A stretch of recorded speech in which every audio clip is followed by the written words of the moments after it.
మన వాళ్ళు ఆయిల్ కూడా అందరూ కూడా చాలా సేఫ్టీగా మంచిగా వచ్చేటట్టు కొడతారు. మీరు వర్కర్లా లేకపోతే ఆయిల్ వర్కర్లేనా? అంటే పండగ స్పెషల్ అని మేమందరం ఈరోజు శారీలు కట్టుకొని వచ్చాము. బాగుంటే కామెంట్ చేయండి మాకు. హాయ్ ఫ్రెండ్స్, ఈరోజు మేము విజయవాడ వెళ్తున్నాం. మా ఫ్రెండ్స్ అందరం కలిసి బైకులకి ఆయిల్ కొట్టిస్తూ ఉన్నారు. మరి ఈరోజు ఆటో నగర్ భారత్ పెట్రోల్ బంక్లో ఆయిల్ బాగుంటుందని మా వాడు చాలా ఇష్టపడతా ఉన్నాడు. ఇక్కడికి వచ్చామన్నమాట, ఆయిల్ కొట్టిస్తా ఉన్నాం. ఇక్కడ ఆయిల్ కొట్టించుకొని అందరం కూడా విజయవాడ వెళ్తున్నాం. చూడండి మా ఫ్రెండ్స్, మా కుర్రోడు అక్కడ ఉన్నాడు. హాయ్ చెప్తున్నాడు. ఇక పృథ్వీ, అలాగే వెంకీ, ఇదిగో మా హీరో అనమాట, కాబోయే హీరో. ఇన్ని పెట్టుకొని నేను మూవీ తీయాలనుకుంటున్నా, ఒక మూవీ. అలాగే మా కోటి, అలాగే రవిగారు. హాయ్ అండి. ఇక్కడ భారత్ పెట్రోల్ బంకులో మన వాళ్ళందరూ కూడా చాలా మంచి వర్కర్లు అండి.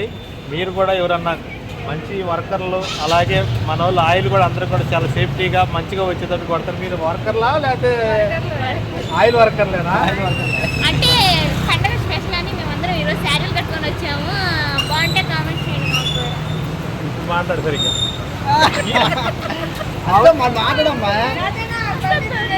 కస్టమర్లు కాదండి, ఆయిల్ కొట్టే వాళ్ళని. వీళ్ళు ఆయిల్ కొట్టే వాళ్ళే, కానీ చాలా బాగా అయితే మన వాళ్ళు వర్క్ చేస్తారు. మంచి ఆయిల్ అయితే కొడతారు అనమాట. నీళ్ళైతే కలపరు. వినాయక పండుగ సందర్భంగా అందరూ డ్రెస్సులు వేసుకోవాల్సిన వాళ్ళు శారీస్ కట్టుకొని వచ్చారు ఈరోజు. హాయ్ అండి రజనీ గారు, మా సబ్స్క్రైబర్లందరికీ హాయ్ చెప్పండి. వినాయక చవితి శుభాకాంక్షలు చెప్పండి. పండుగ శుభాకాంక్షలు. వాళ్ళంతటికీ నేర్చుకున్నారు, హాయ్ అంటే నేర్చుకున్నారు. మీకు మీ కుటుంబ సభ్యులందరికీ వినాయక చవితి శుభాకాంక్షలు. Thank you.